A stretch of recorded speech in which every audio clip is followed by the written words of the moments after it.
Almost universally, ancient texts and spiritual traditions suggest that everything in our world is connected in ways perhaps that we're only beginning to understand.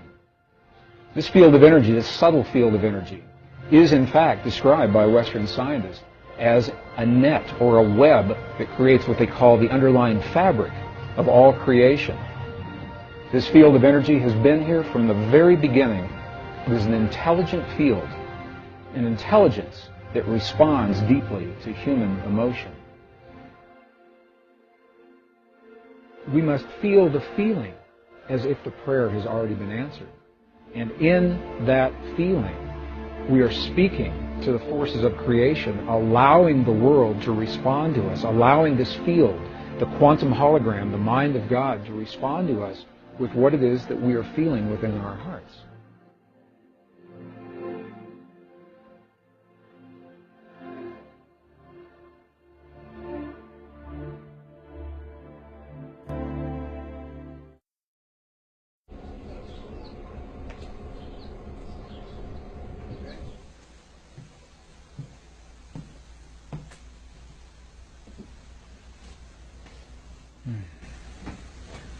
What would it mean if we discovered that each moment of our lives is part of a conversation, an ongoing dialogue with the universe around us?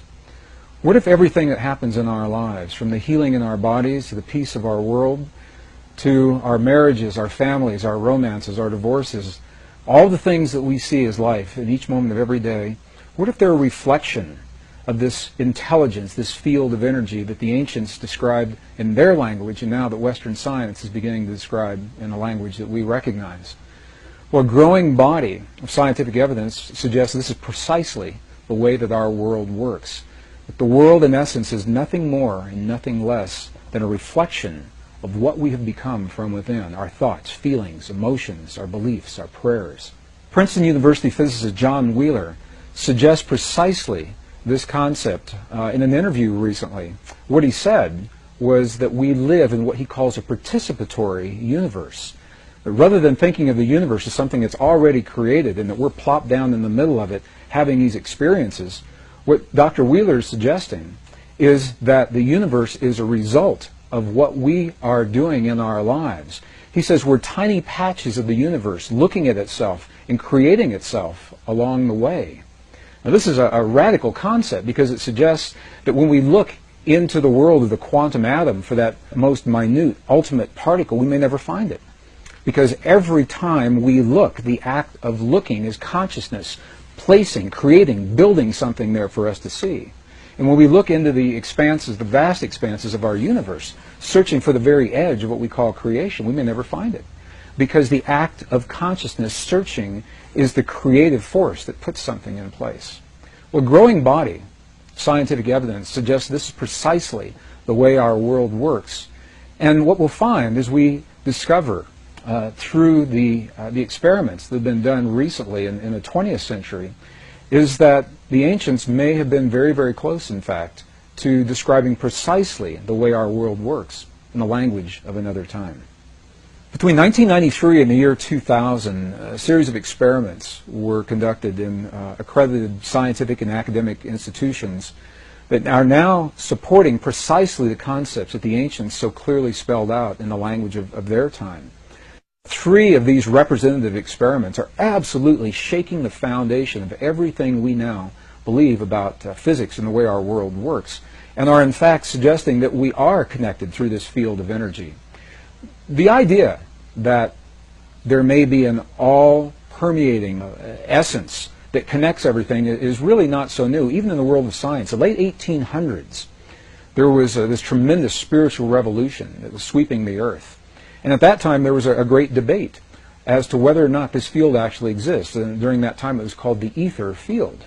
In 1887, a very famous experiment was conducted to demonstrate once and for all, does this field exist or does it not exist? And based on the results of that experiment, Western science, specifically Western physics, has believed that everything that happens in our world is discrete, non-related, isolated. Things that appear to be happening in the same instant in time are simply coincidence.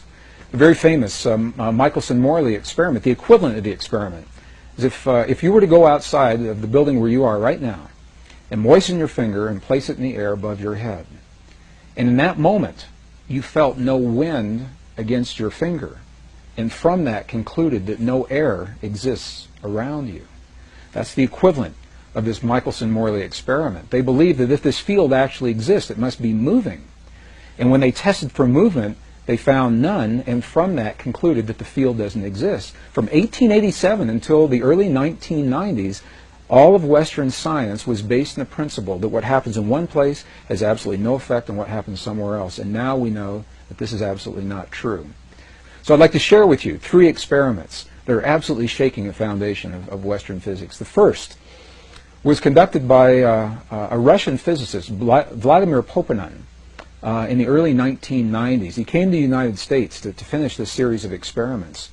And what Poponin did was he wanted to investigate the relationship between human DNA and the stuff our world is made out of, little packets of energy that we call photons, little particles of light, if you want to think of them that way.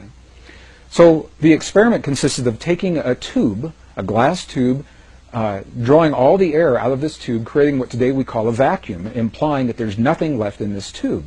However, we know that there's still something left, these little particles of light. So Poponin measured the particles to see how they were distributed. Did they fly all over the place inside the tube, or were they all accumulated at the bottom, or what happened with them? And the results of this part of the experiment were not surprising, because the little particles of light, the photons, were completely random, and this is what they expected. The next part of the experiment is where this gets really, really interesting, because they placed some human DNA into this tube. And the human DNA, when they remeasured the photons, the human DNA had caused the photons to form an alignment. The DNA was having a direct effect on the stuff our world is made of. Now, this is precisely what ancient spiritual traditions have always said, that something within us has an effect on the world around us. And Poponin's experiment, for the first time in recent times, is actually verifying this under laboratory conditions. And the next piece of the experiment is even more interesting, because what they found was that when the DNA was removed from the tube, we would expect that they would all go back randomly distributed just the way they were before. And this is not what happened. What happened was, even though the DNA was no longer in the tube, the photons remained aligned as if the DNA were still there. And the question is, why? What is it that causes this effect? There's nothing in Western physics that accounts for why those photons should remain in the position that they were in when the DNA that caused them to become aligned is now removed from the tube. This experiment is called the phantom DNA experiment because the effects last whether DNA is there or not. And what it tells us is, number one, is that DNA is communicating, human DNA is communicating with the stuff our world is made of, the packets of energy that underlie all of matter. It's communicating through a field that has previously been unrecognized. The scientists call it a new field. My sense is it's probably been there all along, and we simply didn't recognize it. So we'll call this a previously unrecognized form of energy. The second experiment, it's a fascinating experiment, it's a military experiment. And what they did, in essence, was they took some human DNA, some scrapings from the tissue of inside the mouth of a donor or volunteer, and they placed this DNA in a device that could measure its effects in one room of a building, while the donor that the DNA came from is in another room in the same building. So living DNA from one person, the DNA is in one place, the volunteer is in another place. And what they did was they subjected the volunteer to what they called emotional stimulation that would elicit genuine responses of emotion, of joy or sadness or fear or anger or rage in one part of the building, and they were measuring the DNA to see if the DNA would affect to the donor's emotions. Now, why would it? In Western physics today, there's absolutely nothing that suggests that that DNA is still linked to the donor, on the one hand. And on the other hand, as they conducted these experiments, what they found was just the opposite. What they found was that when the donor was having his emotional peaks and valleys in one room, the DNA was having its emotional peaks and valleys in another room at exactly the same time. And we hear about experiments like this, we think of an energy that's being transmitted from point A to point B. And if the energy comes from one place and has to get somewhere else, you would expect that there would be a lag time, a little bit of time between when the emotion is created and when the DNA is responding. That's not what happened. What happened in these experiments, and this is very, very key to where we're going as we begin talking about the power of prayer. What happened in these experiments is that the effects were simultaneous. They were instantaneous. The instant that the donor was having his emotion, the DNA was already affected as if there were no transition time between the two. Well, these experiments were first conducted within rooms that were separated by distances of maybe 50 feet. Later experiments, however, were conducted where the DNA and the donor were separated by hundreds of miles, hundreds of miles. I had the opportunity to meet the designer of one of these experiments, Dr. Cleve Baxter, and he shared with me one of the experiments that he had designed where the donor was in Los Angeles, but the DNA was in Phoenix, Arizona, almost 400 miles apart.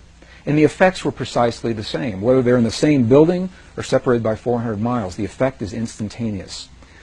This opens the door to all kinds of possibilities as to how that DNA remained linked to the donor. What it says to us, once again, is that we're communicating with DNA through our emotions, and that whether the DNA is within our bodies or we're separated by distances of hundreds of miles, the effect is the same. We call this a non-local energy. It means it's everywhere all the time because the energy doesn't have to travel from point A to point B.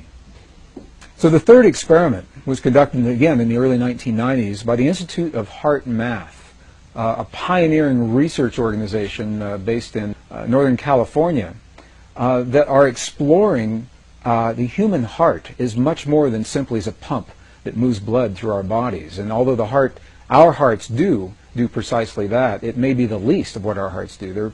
They're discovering that our hearts are the strongest magnetic field in our bodies, and the electromagnetic field that is produced by our hearts has an effect that extends well beyond our bodies.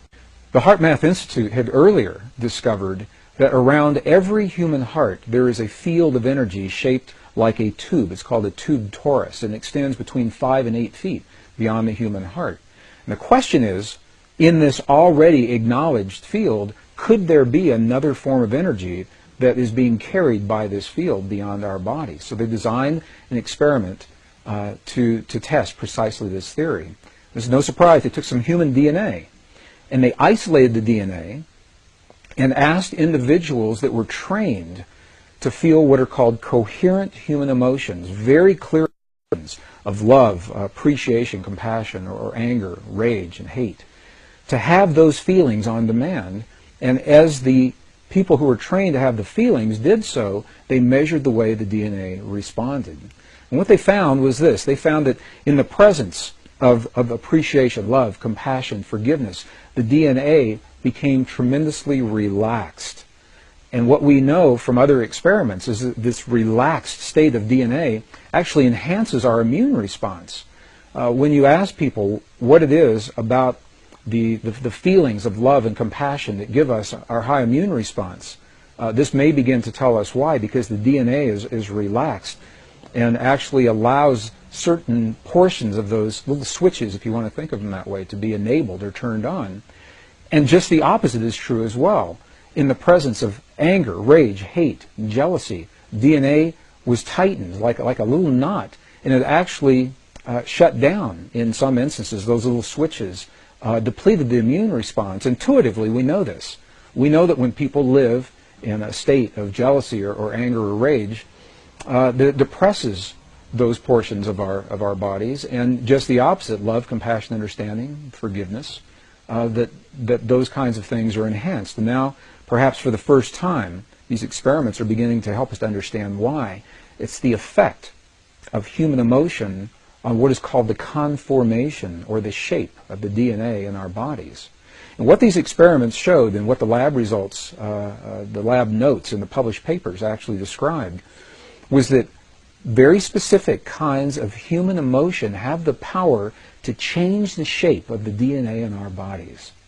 And this is an amazing thing to say, because what it says is that on demand, when we choose to elicit very specific kinds of feelings and emotions inside of our bodies, we actually have the power to change the way the DNA functions in our bodies. This is the beginning of an internal technology, perhaps a very ancient technology that was described in languages of our past that we're only beginning to understand.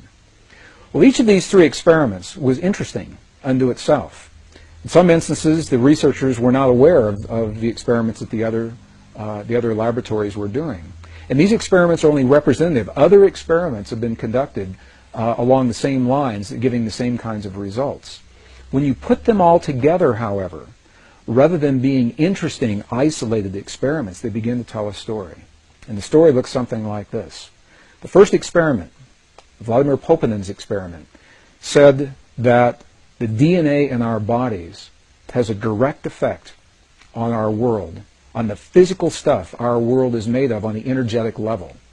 The last experiment shows that human emotion has the ability to change the DNA that's having an effect on the world around us. And the middle experiment, the one that was conducted by the United States Army, shows that whether we're in the same building or 400 miles apart, the effect is the same. We're not bound by space and time. And as a matter of fact, the results of the experiments are saying precisely this, that you and I have a power within our bodies that is not bound by the laws of physics the way we understand them today. That something within us linked directly to the emotion of our bodies, thoughts, feelings, our prayers, our beliefs, transcends the limits of time and space the way we begin to understand them today.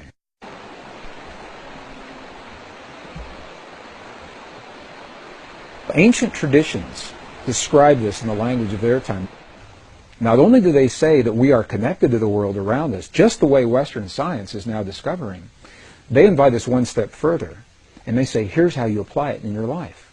They left us very, very clear instructions, saying this is the way you use this power, this inner technology within you, to bring about change in your world, to bring about healing in your body, to bring about peace in your families and in your communities, and collectively, as many people come together, these principles work as peace between nations as well. And I'll share with you some of the studies that were done that describe precisely how this begins to work. One of the questions that I'm often asked with regard to this material is if these relationships exist, if they truly exist, why don't we know about them today? Why doesn't Western science understand these principles? Why are we just now discovering them?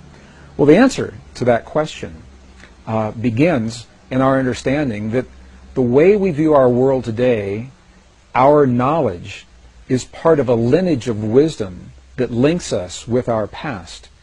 And we know that that link, the link that ties us with those who have come before us, has been broken at least 2 times in recorded history.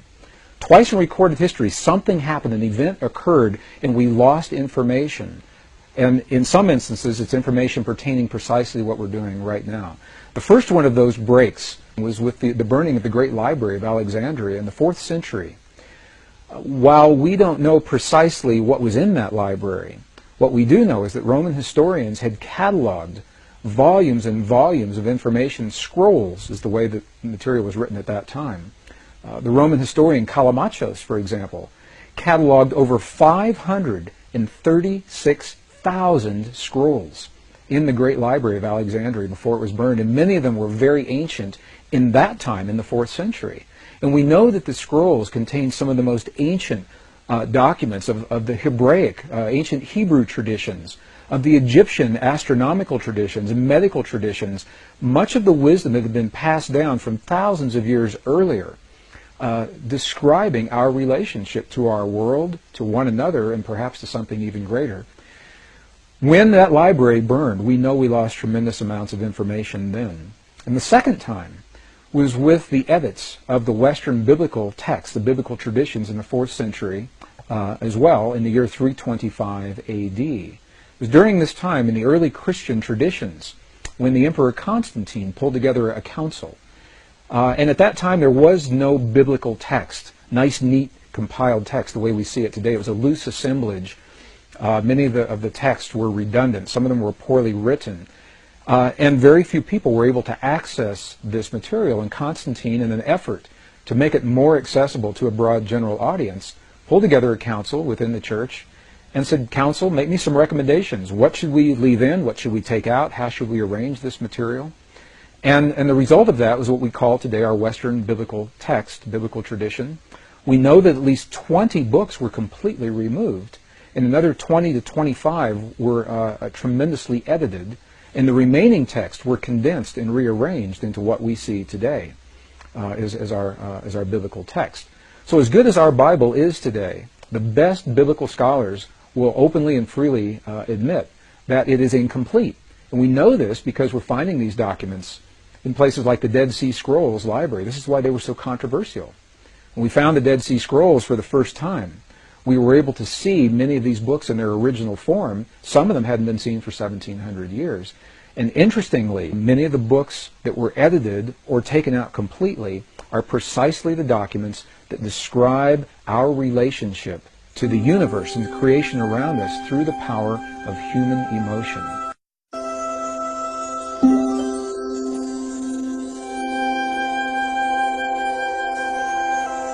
So now that science is beginning to tell us in its language, ancient spiritual traditions have shown us in their way, and in our own texts and documents, we're seeing references to precisely how these principles work. The question is, how do we apply them in our lives? How do we go about making use of this relationship between thoughts, feelings, and emotions inside of our bodies and what's happening in the world around us? Well, perhaps the best place to begin is by defining what a thought and a feeling and emotion really are. I've had this conversation with my mom many, many times. And Mom always says to me, she goes, I always thought feelings and emotions were the same thing. And while they're closely related, there is a difference. So if we think of a chart, if you look at the ancient charts of the energy centers in our bodies, the chakra centers, if you will, what we see is the lower three energy centers of our bodies, they are closely associated with what we call the power of human emotion. And the ancients said we're capable of only two primary emotions. They said we're capable of the emotion of love, and whatever we believe the opposite of love really is. Whether we think of that as fear or hate. And when you get really deep into the traditions, what we find is they are actually both polarities of the same force. So in those lower centers, the power of emotion, we have two primary experiences, love and whatever we believe the opposite of love really is. This is a power, it's a force that drives us forward in life, and it tears down the walls, knocks down the barriers that stand between us and the things that we hold dear in our lives. Emotion, however, is scattered. It has to be focused. You can think of it as a power. If you know people who live strictly in their emotions, you know that sometimes their lives can be a little chaotic. Well, the emotions need to be focused, and this is where the power of thought or logic come in, and it's associated with the upper energy centers of the body. Thought is what gives focus or direction to the emotions. In other words, we have a thought about something. We have a thought about a cloudy day outside. And that thought, into that thought, we pump, we fuel the power of the emotion, either our love of that rainy day or our fear of what that rainy day may bring to us. And by doing so, when we marry the power of emotion with the direction of the thought, by virtue of that, we create a feeling. So feeling, by definition, is the union of emotion and the thought. And the one energy center, interestingly enough, that is not accounted for in all the other systems, that remains unused in these ancient systems, is the heart center, and this is the one that is dedicated to the power of feeling. We feel in our hearts. So the feeling that we have in our hearts is the language that speaks to the field that Western science is now beginning to understand through their experiments. It's the power of human feeling that is the language that opens the door to the possibilities of what we create in our world. Well, scientists today, as they think about this field, it is so new, the idea is so new, that they've yet to agree even on a single term. Some scientists call this the quantum hologram. Some call it nature's mind. Dr. Ed Mitchell, former Apollo astronaut, calls this nature's mind. Scientists like Stephen Hawking call it the mind of God. As varied as the names appear to be, they're all speaking about essentially the same field, and they describe this field as a web or a net that underlies the fabric that links everything together. And it is this fabric, this web, this net, is what we speak to with the feelings in our bodies, with the feelings in our hearts. Ancient traditions not only recognized this relationship, they invite us one step further, and they left precise instructions in terms of how we apply this in our lives. In the late 1980s, I was an engineer working in the defense and aerospace corporations. I began exploring these concepts as an engineer, looking in the world around me to understand the history of those who have come before us. And it is that thinking that led me into the journeys of some of the most amazing places in the world, from the temples in Egypt, the Andes Mountains in Bolivia and Peru, into India and Nepal, the highlands of central China and Tibet, all through the American desert Southwest, searching for information and clues that would help us to understand how we relate to the world and how we can use this power of feeling, this power that speaks the language, the world around us. So as an engineer, when I began studying the principles of those who have come before us, the information that they left so that we could understand our relationship to the world around us and this ancient technology that today we call prayer, my thinking was that this kind of information would be best preserved in places that have been least disturbed by Western civilization. And this thinking led me into a journey, first time in 1998, into the highlands of central China, into Tibet, where we had the opportunity to explore 12 monasteries and 2 nunneries, speaking through the translators to those who actually live these principles in their lives. And this is the value of going to a place like Tibet, a living culture. We can go into temples in Egypt or temples, the Mayan temples in the Yucatan, and as fascinating as they are and as much information as they hold, the cultures that left that kind of information no longer exist. So at very best, we are speculating in terms of what they're saying to us. When we go into a monastery in Tibet, we can actually speak with the people who are there. We can ask them, when we see your prayers on the outside, what are you doing on the inside? What happens? What happens to your body? What are you thinking? What are you feeling? What are you emoting? Well, it was in Tibet where I had the opportunity to meet with an abbot of one of the monasteries, and I asked him through the translator. Same thing we'd ask all of the monks and all of the nuns, and it was his answer that was so clear to me. And I asked him, when we see your prayers for 12 and 14 and 16 hours a day, when we see the mudras and the mantras and the bells and the bowls and the gongs and the chimes and the chants that you're doing in your prayers for so long on the outside, I said, what are you doing on the inside? What happens on the inside? And the abbot looked at me, and I like to think he was laughing with me, or he may have been laughing at me, because he said through the translator again, he said, you've never seen our prayers, because a prayer cannot be seen. He said, what you have seen are the things that we do to create the feeling in our bodies. And the feeling is the prayer. Then he turned the question on me, and he said, how do you do it in your culture? How do you do this in your culture? And I began to think about the way we think about prayer in our culture today, when we lost the texts that describe how the power of emotion and feeling are actually the language that connect us with the universe and the creation around us. We began to believe that words are simply the prayers. If we say the right words, the right number of times, the right day of the year, the right time of day, that we've said the prayer. And as well-intentioned as those prayers may be, what we know is that there is a modality of prayer that carries us far beyond where simply offering the words will carry us.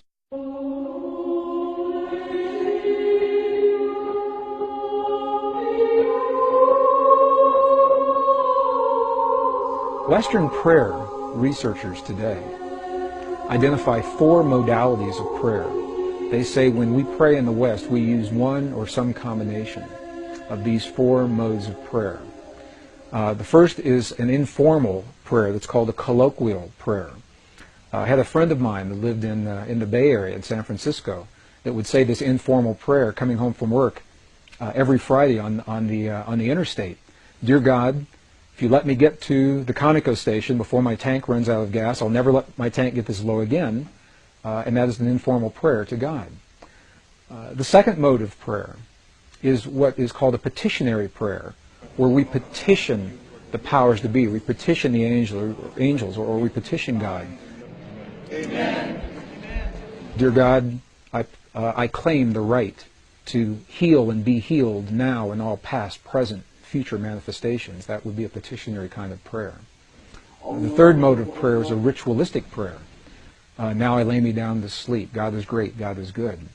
And the fourth mode of prayer is a prayer that has no words. It's simply a meditative prayer where we become aware of a presence around us and in the silence. And there's some dispute as to whether or not this is even a mode of prayer or not. But this is the way Western prayer researchers typically think of prayer in our world today. And as good as those modes are, and as well as they describe the way we pray, there's always been another mode, a fifth mode, that is not described in these modalities. And this is precisely what the abbot in Tibet was describing to us. He was describing a mode of prayer that's based in feeling. And he said, we must feel the feeling as if the prayer has already been answered. And in that feeling, we are speaking to the forces of creation, allowing the world to respond to us, allowing this field, the quantum hologram, the mind of God, to respond to us with what it is that we are feeling within our hearts. So, rather than praying and feeling powerless in a given situation, dear God, please let there be peace in the world, this mode of prayer invites us to feel as if we are participating in that peace, just as John Wheeler suggested, that we are part of all that we see. And as we feel the peace in our world or the healing in the bodies of our loved ones, we are actually empowering the field to mirror that back to us in a way that will bring those changes about in our lives and in our world. Well, this is precisely what the abbot was saying to us in the monastery in Tibet. In the early 1990s, I had the opportunity to see this mode of prayer, this feeling-based prayer, enacted in a real-time situation. And I'd like to share the story because it perhaps best describes what otherwise is a nebulous concept regarding precisely how feeling-based prayer works in our lives. During the 1990s, early 1990s, the desert Southwest was experiencing one of the worst droughts in history. And a Native American friend of mine invited me to join him one day in a place in the high deserts in northern New Mexico to share in a prayer of rain. He didn't have to ask me twice. I said, you bet, I'd love to participate and see what this prayer is all about. So we met at an agreed upon location, and we hiked through several 100,000 acres of beautiful high mountain desert sage until we came to a place that was so old. Even the people today don't know who built this place. It was essentially a stone circle, and each stone was placed just as it was by the hands of the ancestors so long ago. And it was in this place that my friend began his prayer. What he did was he removed his shoes, stepped into the circle in his bare feet. He honored all of his ancestors. He simply said, all of my ancestors, all of my ancestors. Honored the four directions. He turned his back to me, held his hand in a prayer position just a few seconds. And then he turned around and looked at me and he said, I'm hungry. Let's go get a bite to eat. And I said, I thought you were going to share this prayer. I thought you were going to pray for rain. And he looked at me and he said, no. He said, because if we prayed for rain, rain could never happen. Because the moment you pray for something to occur, you've just acknowledged that it does not exist in that moment. And I thought about what he said. It made a lot of sense to me. If I say, dear God, please let there be peace in the world, what I'm saying in that moment is that peace isn't there. And I may inadvertently be empowering the very condition that I would like to change. And the same with a healing in my body or the body of my loved ones.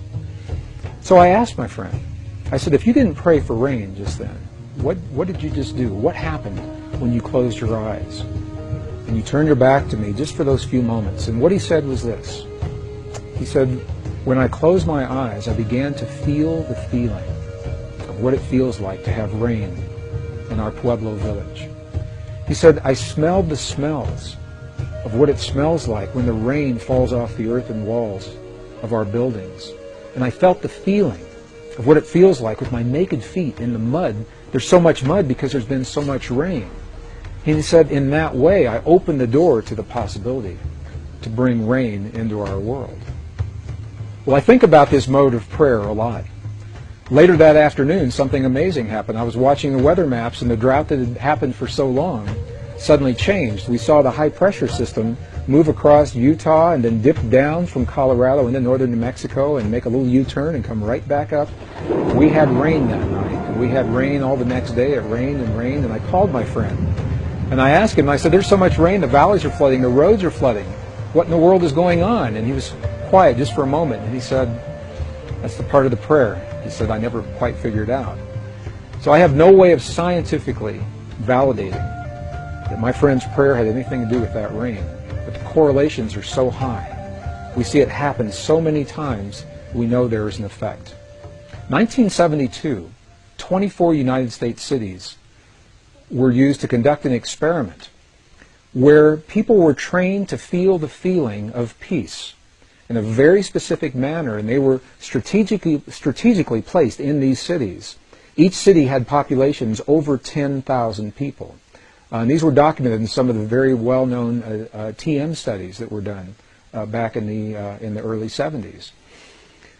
And what happened was, during the time that the people were feeling the feelings of peace, in the community around them, beyond the buildings where they were having their experience, the communities experienced statistically measurable reductions in crime, violent crimes against people, traffic accidents declined. In some cities like Chicago, where the stock exchanges, the stock market soared while peace was in place. And when they stopped their prayers, all those statistics reversed. And they did this time and time again to such a degree that the effect could be measured, and it was applied in an even greater experiment that was documented in the Journal of Conflict Resolution, 1988. And this was the experiment. It was called the International Peace Project in the Middle East. And what happened during the Israeli-Lebanese War in the early 1980s, as a result of these earlier studies, people who were trained to feel the feelings of peace were positioned throughout the war-torn areas in Israel and Lebanon. And during the time, what the researchers called the window, the prayer window, when they were feeling, people that were trained to feel the feelings of peace in their hearts, when they were feeling those feelings, terrorist activities dropped to zero. Crimes against people declined. Emergency hospital room visits declined. And they tried doing these experiments different times of day, different days of the week, to make sure it wasn't an effect of weeks or weekends or holidays, or different times of the month to make sure it wasn't an effect of lunar cycles affecting people. And when the studies were complete, what they found, although we may not know precisely why this effect happens the way it happens, we know the correlations are so high that when a certain number of people begin to feel the feeling of peace or healing in their bodies in one place, the effect carries into the community beyond the place where these people are.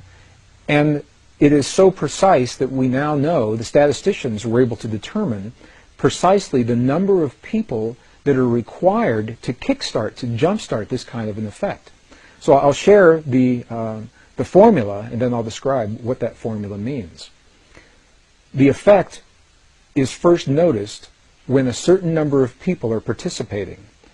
And that number, the minimum number, is the square root of 1% of a given population.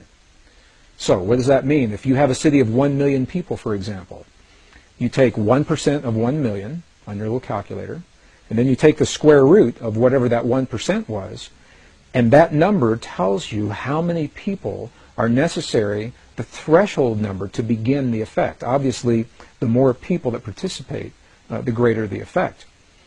For a city of 1 million people, that number is only about 100. In a world of 6 billion people, the square root of 1% of the given population is only about 8,000 people. 8,000 people, according to these studies, are the number of people, that's all that's required, to feel the feelings of peace in their hearts in a given moment in time, simultaneously, to kickstart, to jumpstart that consciousness linked through the field, as we know the field exists today, before that peace is felt in the world around us.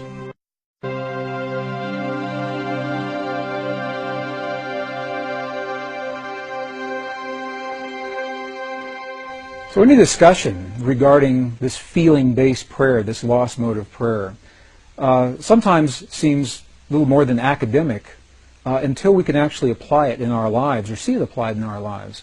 It's in the late 1990s that I had the opportunity to do precisely that. When I saw the footage documenting the healing of a life-threatening condition within the body of a living woman using precisely the kinds of techniques that we're speaking about right now.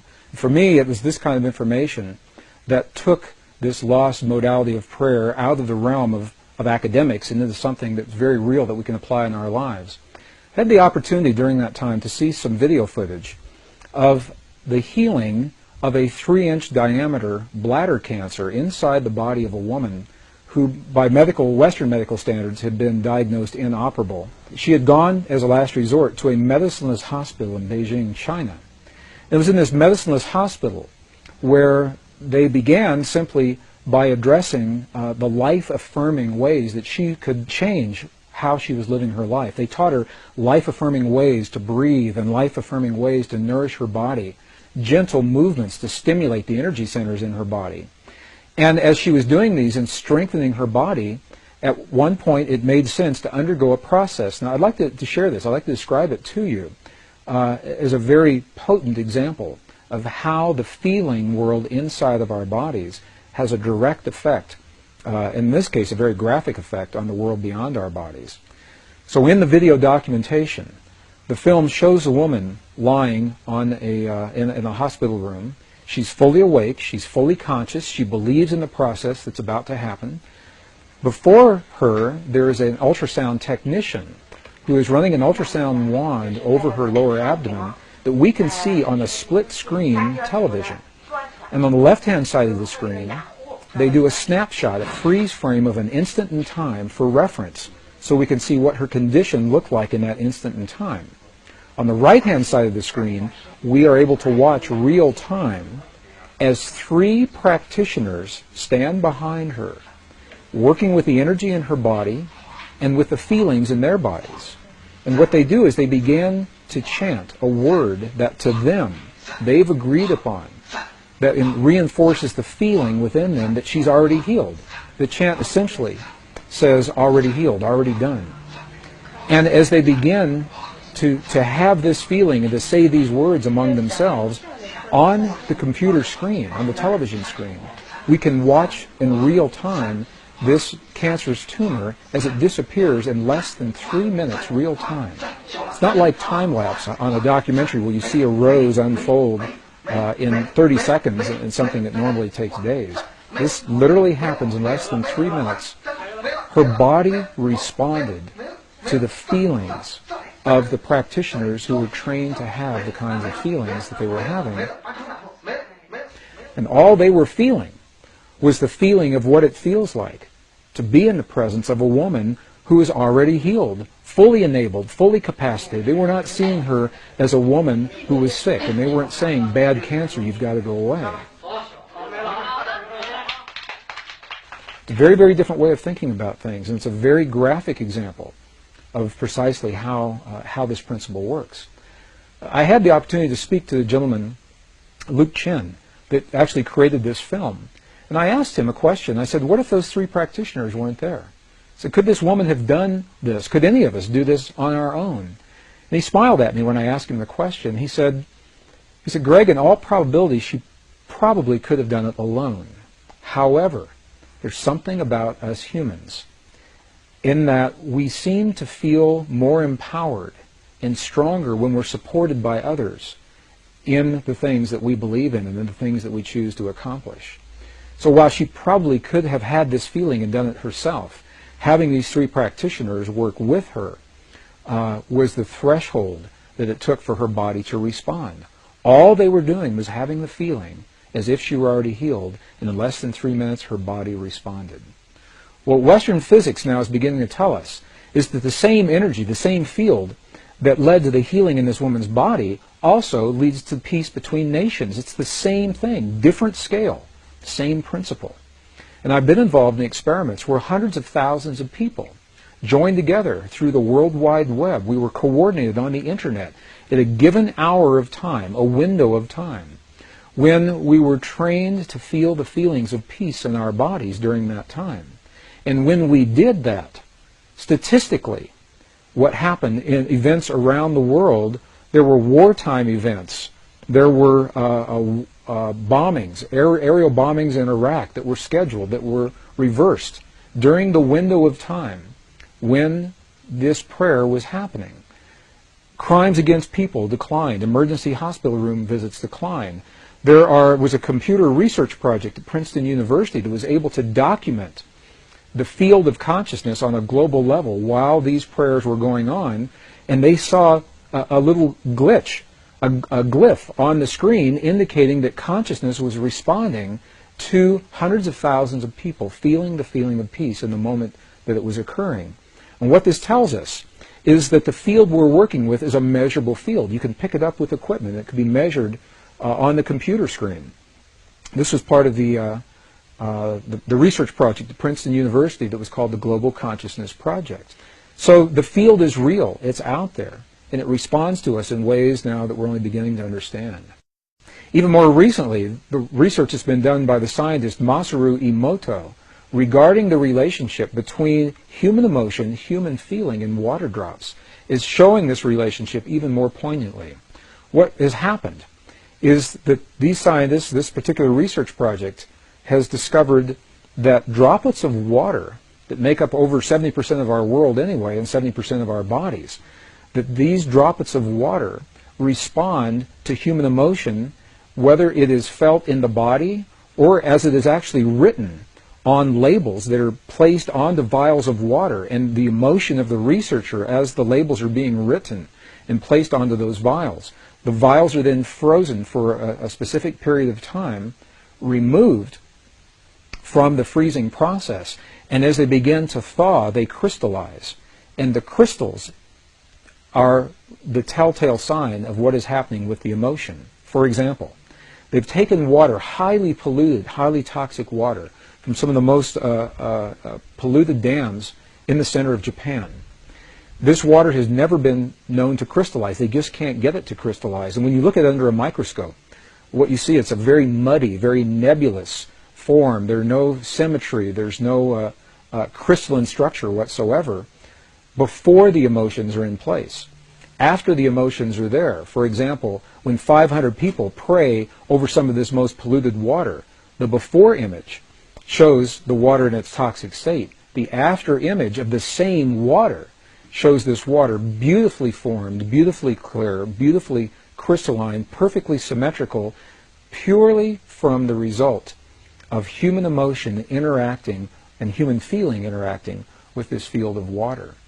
Some of the other research has shown families where children and their parents have encircled a vial of water in a room that has never been found to crystallize. Again, some of the very highly polluted and toxic water. And what they do, they make a game out of it. The children, they send love to the water. They say, "We love you, water. We appreciate you, water. Thank you, water, for what you bring to our world and our lives." And in that innocence, they are eliciting these genuine states of emotion. And as the research continues, it is precisely these vials of water that have received this kind of energy from the children and their families, feelings that the ancients called prayer, that the water begins to crystallize into beautiful, symmetrical, very clear forms, showing once again that there's a direct effect between what we feel in our bodies and what's happening in the world beyond our bodies. And it's a beautiful, beautiful, very poignant example of how each of us has an opportunity to participate, not to control and manipulate, but rather participate in the events of our world, the events of our lives, our families, our communities, and our bodies through the field that links all in creation.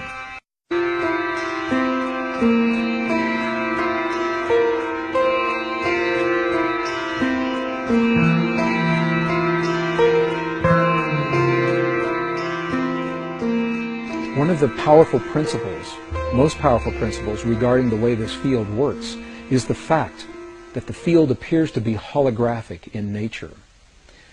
The definition of a hologram is that it's a pattern. No matter how finely divided the pattern is, the whole remains, even in the smallest portion.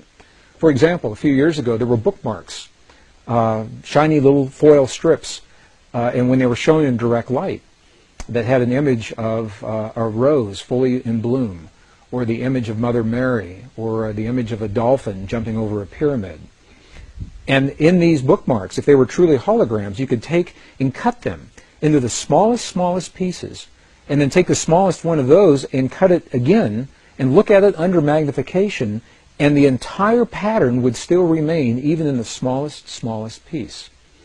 And I share this principle now because it appears that consciousness, our consciousness through this field, works precisely this way. What it means is that all of us, as smaller portions of a greater pattern, are connected. And the seemingly little things that we do in our lives, day in and day out, the way we respond to one another at the family dinner table during our conversations, the way that we feel about the 6 o'clock news, the way that we respond to a driver that cuts us off on the freeway just before we get to our exit, in those seemingly insignificant moments of life, we are actually having a conversation with this field, the quantum hologram, the mind of God, individually. And when we put all of our little conversations together, that becomes the collective answer. The field mirrors back our collective love, our collective appreciation and gratitude, or our collective anger and rage and fear. So as we watch the events in our lives and our world unfold, and we ask ourselves, why are these things happening? And how can these things happen the way we see them? We might want to keep these principles in mind and ask yourself, do you believe, do you see these principles that I've just described? Do you see them playing out in the world around you? And if so, if the principle works in one direction, it works in the other direction. As we begin to feel the feelings of the things that we choose to experience in our lives and our world, by definition, the hologram must mirror those things back to us. I hear from so many people that when we offer our prayers from within our bodies, that they need to be sent to the place that we choose for them to be. If we want prayers in the Middle East, that we have to send that energy there. Or if we want prayers of healing for our loved ones, that we somehow have to transmit from our bodies to where our loved ones actually are. Well, I know that these principles are well-intentioned. What the hologram says to us is that we don't have to send anything anywhere. It says that when we feel a feeling in our bodies, it already exists everywhere because we are part of that whole. Just like the pattern is complete, no matter how small we cut that bookmark, we are little pieces of this greater hologram, of this greater consciousness.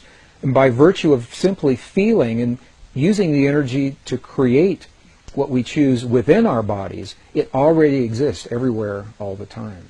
Maybe you've had this experience. Have you ever gone to pick up the phone to call someone that you have an affinity for and found that they were already on the other end of the line?